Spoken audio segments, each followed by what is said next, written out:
ತಾತ, ನಿಮ್ಮ cupboard clean ಮಾಡ್ತಿದ್ದೆ. I found this really old document. ಏನಿದು ಅಂತ ಸ್ವಲ್ಪ ನೋಡಿ ಹೇಳ್ತೀರಾ? ಹೌದಾ, ಕೊಡೀಲಿ.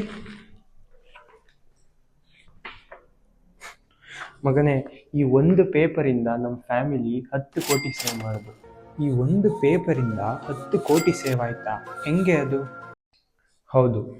Welcome to day 2 of 7 days 7 must know documents. ಈ ವಿಡಿಯೋದಲ್ಲಿ ಪಾಣಿ ಅಥವಾ RTC ಅಂದ್ರೆ ಏನು ಅಂತ ಹೇಳ್ತೀನಿ. ಪಾಣಿನ ಇದೆಲ್ಲೋ ಕೇಳ್ದಂಗಿದೆ ಅಲ್ವಾ?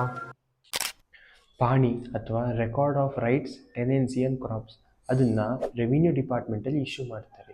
ಅದರಲ್ಲಿ ಲ್ಯಾಂಡ್ ಸೈಜ್ ಇರುತ್ತೆ, ಬೆಳೆಯ ವಿವರಗಳಿರುತ್ತೆ, ಅದರಲ್ಲಿ ಓನರ್ ಹೆಸರು ಹಾಗೂ ಸರ್ವೆ ನಂಬರ್ ಎಲ್ಲ ಇರುತ್ತೆ.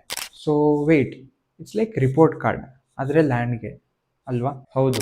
ಇದನ್ನು ಅಗ್ರಿಕಲ್ಚರಲ್ ಲ್ಯಾಂಡಲ್ಲಿ ಮಾತ್ರ ಯೂಸ್ ಆಗುತ್ತೆ.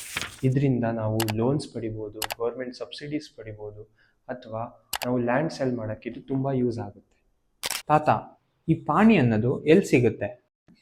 ಪಾಣಿನ ನಿಮ್ಮ ಹತ್ತಿರದ ತಾಲೂಕು ಆಫೀಸಲ್ಲಿ ಕಲೆಕ್ಟ್ ಮಾಡ್ಕೊಬೋದು, ಅಥವಾ ಲ್ಯಾಂಡ್ ರೆಕಾರ್ಡ್ಸ್ ಅಂತ ಗೂಗಲಲ್ಲಿ ಟೈಪ್ ಮಾಡಿ ಅಲ್ಲಿ ಆನ್ಲೈನ್ ಭೂಮಿ ಪೋರ್ಟಲ್ಗೆ ಹೋಗಿ ನಿಮ್ಮ ಸರ್ವೆ ನಂಬರ್ ಎಂಟರ್ ಮಾಡಿದ್ರೆ ಲೇಟೆಸ್ಟ್ ರೆಕಾರ್ಡ್ನ ಪಡಿಬೋದು. ತಾತ, ನೀನು ಹೇಳಿದ್ದು ನನಗೇನೋ ಅರ್ಥ ಆಯಿತು ಸರಿ, but how can summon of my age learn all of this? ಅಯ್ಯೋ ದಡ್ಡ, ಇನ್ಸ್ಟಾಗ್ರಾಮಲ್ಲಿ ನಿಮ್ಮ ಬ್ರೋಕರ್ ಅಂತ ಇದ್ದಾನೆ, ಅವನ್ನ ಫಾಲೋ ಮಾಡು. ರಿಯಲ್ ಎಸ್ಟೇಟ್ ಬಗ್ಗೆ ಎಲ್ಲ ಡೀಟೇಲಾಗಿ ಹೇಳ್ಕೊಂಡು ಕೊಡ್ತಾನೆ.